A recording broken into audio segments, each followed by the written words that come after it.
Bonsoir à toutes et à tous. Je remplace aujourd'hui Stéphanie Dupasquier pour vous présenter cette nouvelle édition d'Église du Monde. Alors nous allons évoquer aujourd'hui le Nigeria, où les violences sont devenues presque quotidiennes. Ce mardi, un prêtre et 3 autres personnes ont été tuées dans une attaque armée dans une paroisse de la ville de Katsina, dans le nord du pays. Le même jour, un autre prêtre et 2 de ses paroissiens ont eux été enlevés à Kaduna, toujours dans le nord du pays. Alors pourquoi le pays est-il en proie depuis plusieurs années à des attaques, des enlèvements et des massacres ? Quelles sont les populations qui sont visées et comment les chrétiens vivent-ils ces violences? Comment l'Église du Nigeria soutient les populations? Nous en parlons aujourd'hui avec le père Clément Chimaobi Emefu, prêtre spiritain. Mais tout d'abord, quelques repères sur ce grand pays d'Afrique de l'Ouest. Il est situé dans le golfe de Guinée, entre le Bénin, le Cameroun et le Tchad, et compte 206 millions d'habitants, ce qui en fait le 6e pays du monde par son nombre d'habitants. Malgré une production de pétrole importante, le pays demeure relativement pauvre, notamment en raison d'une forte corruption. Si Lagos est la capitale historique du Nigeria, le pouvoir a lui été transféré dans la nouvelle ville d'Abuja. Alors, on estime qu'il y a environ 45% de musulmans, 45% de chrétiens et 10% d'autres religions. Mais on note une grande disparité dans la répartition, puisque le nord du pays est entièrement musulman, même s'il y a une petite présence de chrétiens Haoussa et Fulani, tandis que le sud est à majorité chrétienne. Père Clément, bonjour. Bonjour. Merci d'être avec nous aujourd'hui. On va commencer par ce qui fait l'actualité de la région, j'ai même envie de dire la triste actualité, une actualité qui ne fait que trop durer, parce qu'on entend régulièrement parler du Nigeria comme une zone de violence avec des actes terroristes, des enlèvements à répétition. Alors évidemment, on n'a pas le temps de dresser toute la géopolitique du pays, même si je vais vous inviter à nous en dire rapidement quelques mots, mais ce qui nous intéresse, c'est de savoir comment vous vivez les choses de loin, puisque c'est votre pays d'origine, votre pays de cœur, et quel est votre sentiment personnel? Merci de m'avoir invité à cette émission. Tout d'abord, ce matin, quand j'ai dit à mon supérieur que je venais, il me dit « Merci Clément de te risquer pour parler du Nigeria ». C'est une vérité parce que c'est l'impression que globalement que nous avons de mon pays. En le vivant de loin avec tous les autres Nigériens en France, c'est un sentiment mitigé à la fois. Nous gardons cet espoir de Pâques que nous allons célébrer bientôt, dans quelques jours, de sortie de la crise de notre pays et en même temps, parce que c'est ce que nous entendons tous les jours. Personnellement, je me réveille tous les matins, poste radio, RFI, j'écoute les journaux. Et souvent, quand on entend du Nigeria, c'est Boko Haram, les attaques par-ci, par-là. Ce n'est pas vraiment très réjouissant. En même temps, je sais que j'ai l'impression que les médias internationaux parlent moins du Nigeria, peut-être les bienfaits, l'espérance, la jeunesse audacieuse et puis la jeunesse avec beaucoup de prospects. On l'a vu pendant le NSAS protest l'année dernière. Donc, on espère que les choses vont changer et merci à la KTE aussi de donner cette occasion de parler du Nigeria aujourd'hui. Alors on va en parler du Nigeria beaucoup. Même le président du Nigeria depuis 2015, c'est Muhammadu Buhari. Il a été réélu en 2019. Il est Fulani et musulman. Alors, je fais juste une petite précision parce qu'on a utilisé ce terme Fulani depuis le début de l'émission. En France, le terme est assez peu connu. On parle plutôt du peuple, Peul. Voilà, le terme Peul, absolument. Alors, c'est une appellation différente, mais je précise pour les téléspectatrices et téléspectateurs qu'on décrit un même peuple nomade. Hein, c'est la même appellation. Alors, pour revenir au président, c'est aussi un général qui a été président déjà de 1983 à 1985, qui a été 3 fois candidat malheureux à la présidence. Est-ce que vous avez le sentiment que depuis le début de son dernier mandat, la situation sécuritaire s'est dégradée? Oui, bien sûr. C'est complètement, de manière exponentielle, je dirais. Même à l'ère où nous parlons, hier, avant-hier, grâce aux réseaux sociaux, parce qu'on n'attend plus les médias traditionnels de nous donner des retours de ce qui se passe au terrain, dans les villages, où les gens, peut-être, ont difficilement accès souvent. Il y a des massacres des villages. Et là, je parle du sud du Nigeria, à l'état d'Ebonyi. C'est tellement loin. du nord du Nigeria où on a associé avec les violences. Et qui sont des auteurs de ces massacres des villageois? C'est les Fulani. C'est les Fulani, la tribu du président. Alors justement, cette tribu du président, on a vraiment l'impression qu'elle est très organisée de façon très méthodique, avec un système de conquête des terres, voilà, de façon très organisée. Et d'ailleurs, depuis un an, ce mouvement que vous avez qualifié d'exponentiel, on parle même pour le qualifié de foulanisation. Oui. Voilà. Et c'est un mouvement qui est d'ailleurs soutenu par le gouvernement, ce qu'on appelle donc la Ruga Policy, avec un projet de loi qui oblige les 36 États du Nigeria à céder des terres aux Fulani. Finalement, est-ce que ça veut dire que ce sont les Fulani qui contrôlent tout le pays, le gouvernement, l'administration, l'armée? C'est ça que ça veut dire concrètement? Voyons les postes ministériels ou tous ceux qui entourent le président actuellement. À 96% de personnel sont soit Fulani, purement Fulani, ou bien Hausa Fulani, ou bien ils sont tous les musulmans. Donc c'est seulement 4% qui sont des chrétiens venant d'ailleurs. Et il faut savoir, cette notion nouvelle de fulanisation, ça ne date pas aujourd'hui. Parce que si on lit un petit peu l'histoire de ce peuple Peul, Fulani au Nigeria, ça date depuis 1775 par là, où quand le chef Ousmane Danfodio, qui est né au Niger voisin, c'est un puritaniste islamique qui voulait purifier la religion. Donc, il s'imposait son projet et il a eu beaucoup d'adhérents. Et les conquêtes ont continué. C'est une histoire très longue parce que Ousmane Danfodio est mort en 1815 et après, suivait son fils d'abord, l'a succédé, et puis ils ont continué ce projet pour conquérir les Hausa. Parce que les Hausa qui occupent notamment le nord-est du Nigeria, c'est chez eux, c'est les terres, mais envahis par ces gens nomades qui, venant de Fouta Jalon, voyons la Mauritanie au nord-ouest de l'Afrique, en menant ce mouvement avec les bœufs et les brebis, ils arrivent dans cette région. Et petit à petit, avec ce mouvement systématique, avec les vaches, et ils continuent à prendre des terres.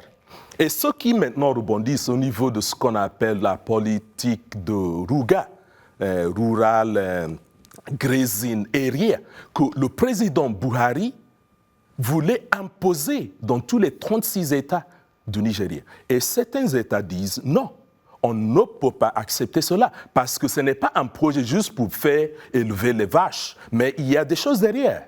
Alors on comprend bien cette espèce de conquête, hein, cette conquête de territoire, et en parallèle, il y a aussi beaucoup d'enlèvements, de kidnapping, et c'est malheureusement un mode opératoire très répandu. Qui sont ceux qui font ces kidnappings? Si vous ouvrez les journaux nigérians aujourd'hui, ou bien les réseaux sociaux, vous allez entendre les Fulani herdsmen. Et ce phénomène, nous l'avons vu accroître pendant le dernier confinement l'année dernière. Parce qu'à ce moment-là, tout le monde était confiné. Il y avait des lois votées au niveau du Sénat pour imposer la restriction de mouvements interétatiques. Mais qu'est-ce que nous avons vu? Surtout depuis les routes qui mènent du nord au sud du Nigeria, les camions remplis de gens, des jeunes gens. Et ils sont tous les silhouettes et puis l'apparence des Fulani qui envahissent les forêts dans le sud du Nigeria. Et souvent, quand il y a ces massacres des villageois, les gens aussi donnent des témoignages que ce sont les Fulani ils enlèvent les gens, ils tuent les femmes, enfants, ils tuent tout le monde qui croise. Mais il y a un phénomène, ce qui fait qu'on peut parler des enlèvements terroristes menant par ce peuple. On peut parler aussi des enlèvements commerciaux. On peut parler aussi des enlèvements peut-être qui revendiquent des règlements de compte avec le gouvernement. Parce que nous avons entendu également que ces gens-là ont été employés par le régime actuel pendant les dernières élections pour semer la terreur. Nous avons vu cela également pendant le EndSARS protest, surtout à Abuja. Il y a des clips de vidéos que les gens ont filmés. On voit bien effectivement, enfin, on devine et on le lit au quotidien, on l'entend au quotidien, cette violence que vous décrivez. Alors on l'a compris, hein, les causes de ces violences, vous l'avez très bien expliqué, elles sont politiques et tribales et pas forcément religieuses. Et cette atmosphère de terreur, elle vise tout le monde finalement, aussi bien les chrétiens que les musulmans, comme le souligne Monseigneur Mathieu Hassan Kouka, qui est évêque du diocèse de Sokoto dans le nord-ouest du pays. On l'écoute. D'accord. As a Christian, no Christian believes that religion can disappear. For us as Christians, that is not a possibility. There are threats, you know, here and there, but the threat that Nigeria faces now is a national threat. It's not a threat that Christians face and Muslims don't face. It's a threat that everybody faces. The threats of violence and the inability of the state to regulate and get control of the problems that the nation faces. So the Christian community in northern Nigeria is threatened in the same way that other groups are threatened. The challenge is when the state doesn't have the capacity to manage the diversity. But by itself, diversity is not the problem. Alors on l'entend très bien, on le comprend très bien, les chrétiens sont autant visés que les musulmans, c'est ce que je disais juste avant ce nord, et pourtant ils sont très minoritaires, les chrétiens dans le nord du pays. Alors est-ce qu'ils sont en danger? Est-ce que la présence chrétienne est menacée? Les chrétiens sont premièrement visés. On le voit dans l'histoire de Léa Chouaïbou, l'une des filles enlevées pendant l'enlèvement, c'est après des Chibok Girls. On a vu Dapchi. Et Léa faisait partie des filles enlevées avec ses camarades. Et selon le récit des camarades de Léa, un jour, les terroristes qui les ont enlevés venaient et ils ont posé la question, mais qui sont les musulmans? Voyant qu'il y a un problème, toutes les filles voulaient se montrer musulmanes. Seulement Léa, qui s'était levée, je suis chrétienne moi. Donc, ils l'ont séparée des filles. Et jusqu'aujourd'hui, on n'a plus retrouvé Léa. Voyez que si ce n'était pas un projet visé contre les chrétiens, il n'y aura pas cette séparation entre Léa et ses camarades. Et c'est les chrétiens du Nord qui sont en présence au milieu de ce territoire musulmans qui sont au premier rang, donc ils sont en danger. Cet exemple de Léa que vous donnez, il est très, très parlant, tristement parlant. Alors on voit d'un côté effectivement ces massacres, cette violence. On n'a pas eu le temps de rentrer dans le détail de l'islamisme parce qu'on n'est pas dans une émission géopolitique, mais il y a toute cette dimension-là aussi. Et par rapport à cette violence absolument abominable, il y a l'Église avec un message de paix qui essaye de faire entendre sa voix. Mais alors justement, est-ce que l'Église parvient à faire entendre sa voix face à tous ces massacres? Oui, vous venez de montrer, Monseigneur Kouka, qui, dernièrement, il y a ce séminariste qui a été enlevé et puis tué après, Michael Nadi.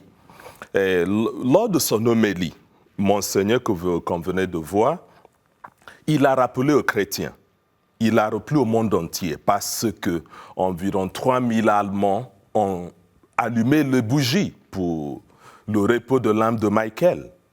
Et Monseigneur a rappelé aux gens, nous n'avons pas d'autre option que suivre le message de Jésus, qui dit que la lumière vaincra les ténèbres. C'est-à-dire que ce n'est pas un appel à être stupide ou bien se laisser tuer, mais il faut aussi être sage comme la colombe. Donc, vous voyez, c'est l'enjeu. Il faut être sage, il faut se défendre dans le sens pacifique, parce qu'il y a plusieurs formes. Les évêques, suite à tous ces événements, lors de EndSARS Protest, l'année dernière, c'était le premier vendredi d'octobre, parce que le mois d'octobre, c'est le mois de chapelet. On fait le chapelet dans les églises. Les évêques ont décrété, au lieu d'aller dans les églises, prier le chapelet, sortez dans les rues, joindre les manifestants. Vous voyez, c'est aussi un moyen de faire entendre sa voix. Et l'Église, à travers les évêques, comme Monseigneur Kuka, comme Monseigneur Donsoka Diocese, Monseigneur Ona. Vous voyez, ils arrivent à parler. La conférence des évêques du Nigeria arrive à donner des communiqués, à interpeller le gouvernement. L'Église essaie vraiment de faire entendre sa voix. Le moins qu'on puisse dire, c'est qu'elle joue un rôle vraiment important dans le pays, malgré ce climat de violence. Clairement, l'Église demeure bien présente aux côtés des populations. Il y a d'ailleurs de nombreux dispensaires, plusieurs établissements scolaires qui sont dirigés par des communautés religieuses, mais le nombre d'enfants non scolarisés est considérable au Nigeria, car aux violences s'ajoutent en plus d'autres difficultés, dans le détail desquelles on ne va pas forcément rentrer. Mais je vous propose en revanche qu'on écoute les explications de sœur Joseph-Anne Anogwu, qui est la principale du Gregorian College dans la ville d'Ojidi, dans le sud-est du pays. The situation of education in Nigeria is quite difficult because of a lot of problems and factors. Most parents are very poor to afford education, and there is also problem due to lack of adequate teachers, lack of support from the government, and a lot of them, and insecurity in the present time makes it difficult for parents to send their children to school. Alors on voit bien en entendant cette religieuse, les efforts des communautés chrétiennes sont très importants. Il n'en demeure pas moins que l'éducation, elle est clairement défaillante au Nigeria. Pourtant, c'est un enjeu primordial, a fortiori dans ce pays où le taux de scolarisation est très faible. On avait envie de vous entendre justement sur cet enjeu que représente l'éducation et la scolarisation.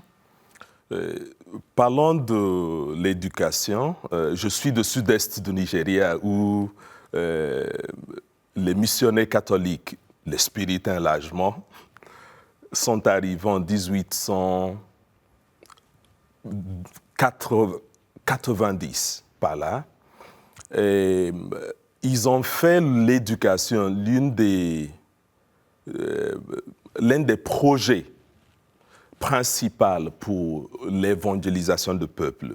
Du coup, aujourd'hui, nous voyons que les instituts de vie religieuse et vie consacrée, les diocèses catholiques, même d'autres églises, s'investissent énormément dans l'éducation des enfants. Et au sud-est du Nigeria, hormis ces derniers temps où il y a toutes ces menaces par les Fulani herdsmen, l'Église, à travers ses institutions, ses établissements, assure à procurer l'éducation, je dirais, dignement pour ce peuple dans cette région du pays. Au nord du Nigeria, il y a aussi le même phénomène, mais quand on entend dans les nouvelles, dans les journaux, les enlèvements des enfants dans les écoles, cela, vous voyez, ça devient très risqué de continuer les œuvres de l'Église, parce que l'Église n'a pas d'âme pour protéger ses enfants. L'Église n'a pas la force politique de faire entendre sa voix pour dire au gouvernement, cela c'est un projet prioritaire. Et voilà pourquoi les écoles publiques sont défaillantes, parce qu'ils sont gérés par le gouvernement. Là aussi, on pourrait en parler pendant des heures et parler de la façon dont les autorités actuelles perçoivent l'Église. Il y aurait énormément de choses à dire, mais on est un petit peu pressé par le temps, et notamment parce qu'on a envie de parler des fêtes de Pâques. Nous l'avons vu, la situation sécuritaire est très dégradée. Les chrétiens du Nigeria craignent d'être enlevés, ou pire. Mais la fête de Pâques approche et les chrétiens se réjouissent malgré tout. Écoutons le père Bed Ukwidje, premier assistant du supérieur général des Spiritains. Nigérian, il est basé à Rome, mais passe la Semaine Sainte chez lui, à Owerri, dans le sud-est du pays. Étant en ce moment ici au Nigeria, je sens la tension. On peut toucher de doigt la tension qui vraiment transperce la vie quotidienne. Donc je pense que cette Semaine Sainte, là, prend du relief. Et je vois que la Semaine Sainte prend du relief, la Passion du Christ. Nous avons besoin de briser la chaîne de violence. Nous avons besoin de limiter, sinon éradiquer les forces du mal. Et l'amour que Jésus a démontré sur la croix, l'amour qui ne rend pas le mal pour le mal, l'amour qui pardonne, voilà ce dont nous avons besoin et voilà ce que les chrétiens peuvent injecter dans cette société compliquée. Ce n'est pas en prenant des armes ou en rendant la violence pour la violence qu'on va garantir la paix. Il faut autre chose, mais c'est du travail. Alors on vient d'entendre ce message de paix. Pour terminer cette émission, Père Clément, quel message d'espérance pour le Nigeria vous avez envie de nous confier dans le contexte actuel ? Je commencerai par dire d'abord, la cosmologie africaine, nigériane, est très imprégnée de religiosité. C'est-à-dire que c'est un peuple croyant. J'ai eu ma sœur qui est aussi journaliste au Nigeria hier au téléphone pour demander quelle est l'atmosphère. D'abord, il y a la pandémie, il y a ces massacres partout. Comment les gens vivent, comment les gens s'en sortent? Et elle m'a répondu en disant que la conférence des évêques du Nigeria a proposé la prière de Pape François à la Sainte Vierge Marie, refuge des malades, parce qu'on est au contexte de la pandémie. Et idem pour toutes les violences. Les gens croient que Dieu existe. Les gens croient énormément dans l'invisible, qui pour nous, les catholiques, les chrétiens, est Dieu. Et cette croyance les amène, cette croyance les encourage, comme le Père Bède vient de l'exprimer. Le message de Pâques commence d'abord la Semaine Sainte, le Triduum Pascal, Vendredi Saint. Qu'est-ce qui s'est passé au Vendredi Saint? Le jour de Vendredi, le Christ a été tué. Mais ce n'était pas la fin. Il y avait le massacre de Jésus, mais dimanche, qu'est-ce qui va se passer? L'Alléluia qui va ressentir. Donc, le peuple nigérian, malgré tout ce qu'ils subissent, croit qu'il y a cet espoir qui vienne la résurrection de la justice, la résurrection de sécurité, la résurrection de bonne gouvernance qu'on demande au président Muhammadu Buhari et tous ses entourages. On va s'arrêter sur ce message d'Alléluia et ce message d'espérance. Et je vous propose à présent qu'on regarde quelques brèves dans le cadre de notre JT dans cette émission, comme d'habitude. En tout cas, merci beaucoup, Père Clément, pour vos explications et votre analyse. Je vous en prie.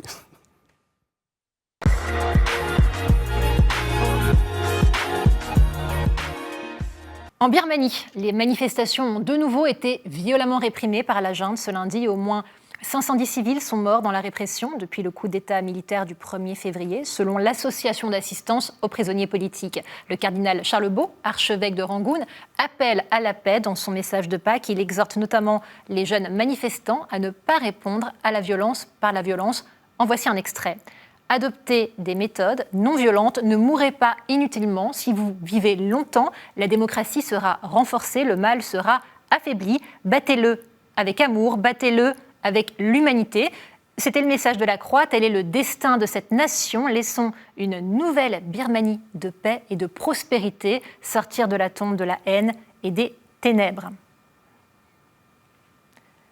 L'attentat suicide contre la cathédrale de Makassar, en Indonésie, a été perpétré par un couple de jeunes mariés qui appartenaient à un groupe extrémiste pro-État islamique. Les 2 kamikazes ont été tués alors qu'ils pénétraient à moto dans l'enceinte de la cathédrale où ils ont fait exploser un engin artisanal. Cet attentat a eu lieu juste après la messe des Rameaux, mais il n'a pas fait d'autres victimes que le couple lui-même. Une quinzaine de personnes ont été blessées. Le pape François a prié pour les personnes touchées par cette explosion. Prions pour toutes les victimes des violences, particulièrement pour ceux de l'attentat qui a eu lieu ce matin en Indonésie, devant la cathédrale de Makassar. Que la Vierge nous aide, qui toujours nous précède sur le chemin de la foi. Le pape François, qui a fait un don de $350 000 aux Irakiens, c'est le cardinal Louis-Raphaël Sacco, patriarche de l'Église catholique chaldéenne, qui l'a annoncé cette semaine. Ce don sera affecté à des initiatives de soutien aux familles les plus touchées par la guerre, la crise économique et la pandémie. Le don vise à montrer à quel point l'amour du pape pour tout le peuple irakien est réel et concret, c'est ce qu'a déclaré le cardinal Sacco. Monseigneur Jean-Pierre Tafunga, archevêque métropolitain de Lubumbashi dans le sud-est de la République démocratique du Congo, est décédé ce mercredi suite à une maladie à l'âge de 78 ans. Monseigneur Jean-Pierre Tafunga avait été ordonné prêtre en 1972. Il a été supérieur provincial des Salésiens de l'Afrique centrale, puis nommé évêque par Jean-Paul II en 1992. Et pour terminer, le monde de l'art est en deuil. Gianluigi Colalucci, le principal restaurateur des fresques de la chapelle Sixtine, est décédé à Rome dimanche dernier à l'âge de 92 ans. C'est lui qui a totalement restauré les fresques de Michel-Ange sur le plafond et les murs de la chapelle dans les années 80 et 90, un travail de 15 ans qui sert encore aujourd'hui de référence dans le domaine de la conservation et de la restauration des œuvres d'art. C'est la fin de cette édition d'Église du Monde. Vous pouvez la revoir sur notre site internet www.ktotv.com et sur nos réseaux sociaux. Et vous retrouverez Stéphanie Dupasquier dès la semaine prochaine. Je vous souhaite, quant à moi, de très belles fêtes de Pâques sur KTO. Au revoir.